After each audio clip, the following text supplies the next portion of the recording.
Uri Geller is a mystifier. Well, Uri Geller's a legend, and he's with us now to talk a little bit about what's going on now with Iran and Israel. Uri, I'm incredibly worried about the future. How worried are you?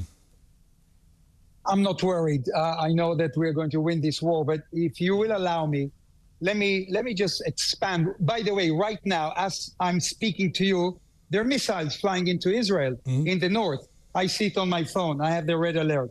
But look, Andre, some people are suggesting that Israel has gone too far.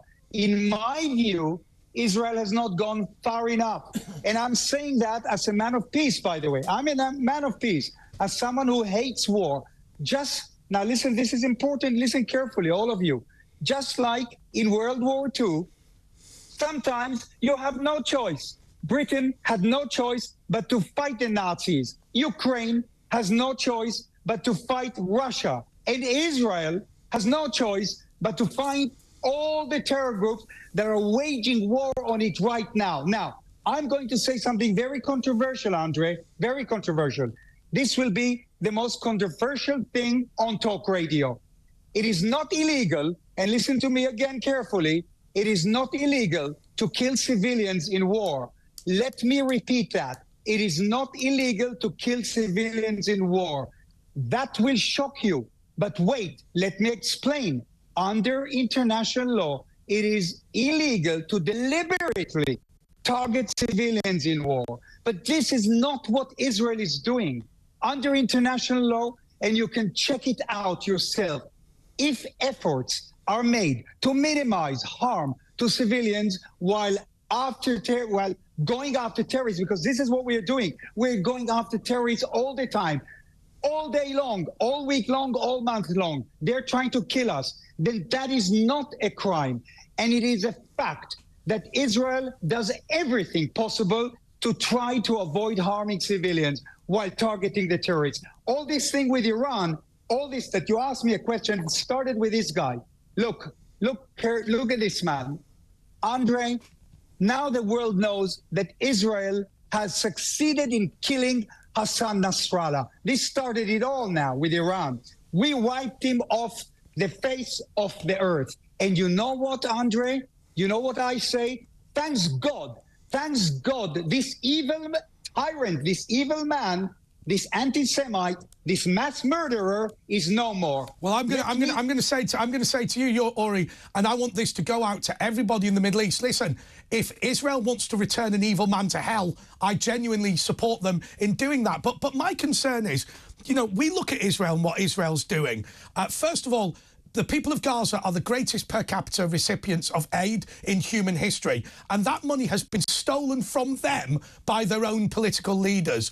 The problem is when you're talking about killing civilians, when you're talking about harming civilians, when you're talking about abusing civilians, that is what we have done year after year by allowing Hamas to be in charge, by allowing Fatah to behave in the way that they behave, and by allowing Hezbollah. And I just wonder whether time has come for us to stop these international organisations funding terrorism and to stand by and say it's time to deliver freedom, democracy and economic rights to these people. I absolutely agree with you, Andre. Look, I am in touch and in contact, and I help a charity in Israel called Save a Child's Heart.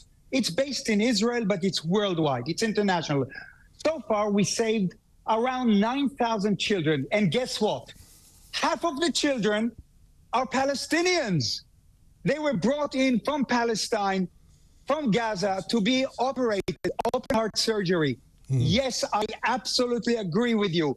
We have to eliminate all those foundations that claim that because all the money and all the goods and all the food is stolen by Hamas. You know that. I'm not saying anything new. Well, Uri, hang on a second. We have to have a separate aid organisation, what's it called, UNRWA, because ordinary, genuine aid workers will not work for an organisation that gives succour to terrorism. We stopped funding that organisation. We have now restarted funding it under Labour. And I have to say to you one thing. Look, I don't like the fact there has had to be an invasion. I don't like to see the scenes that we've seen. But nothing can happen as long as you have a government like Hamas. As long as you have, oh, they won the election. Yeah, they threw their opponents off buildings, banned independent media, abolished independent courts, ended judicial oversight, stole the money and hoarded it around Qatar with aid money that was supposed to go to the kids that are eating rats in the streets. Yes, and if you didn't know this, UNRWA, individuals from UNRWA, they were, when the invasion happened and when the babies were killed, when women were raped, when people were shot dead, innocent civilians, UNRWA was there with them. They had cameras. They were photographing. We found this all out. All the schools that were used, all the... I mean, come on, Andre, we know this. UNRWA is with Hamas. They hate Israel. They hate Jews. And you are right. In my opinion, no one should fund them. There must be some kind of a new organization formed, and for sure 100% that all the money that is channeled into Gaza, all the food that is sent into Gaza goes to the Palestinian people. Because the Palestinian people are the ones who need that money. Hamas is robbing Do you know, Uri, the other day, I happened to just put my headphones on, and rather than open up my music or an audio book, I went through my old FM radio, right? And Radio 1 came on.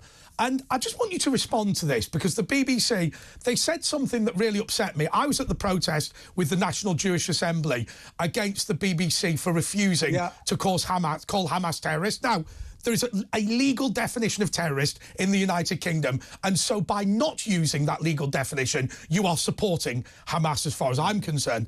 But I'll tell you what the BBC have now come up with, and this is what Radio 1 was saying. They were saying, Israel has attacked Hezbollah, which Israel and the United Kingdom government determined to be terrorists. Now, I would say what that is proof that they will do the bare legal minimum.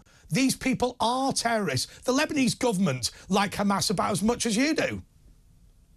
Listen, my career was started by the BBC. 1973, on the David Dimbleby. He's still around. They launched my career worldwide. But look, I'm sure no one has ever done this to you. Stay here. Let me bring something which I had in my hand. He's going to magic it up. Just a moment ago. Look, I prepared this. Can you come close up on this? I wrote, launched my career, BBC Dimbleby show 50 years ago, lost 50 years ago. BBC has lost all morality. I think it's okay to sit on the fence about Hamas, atrocities, babies slaughtered for the world to see, but it cannot call this terrorism. The BBC is pathetic.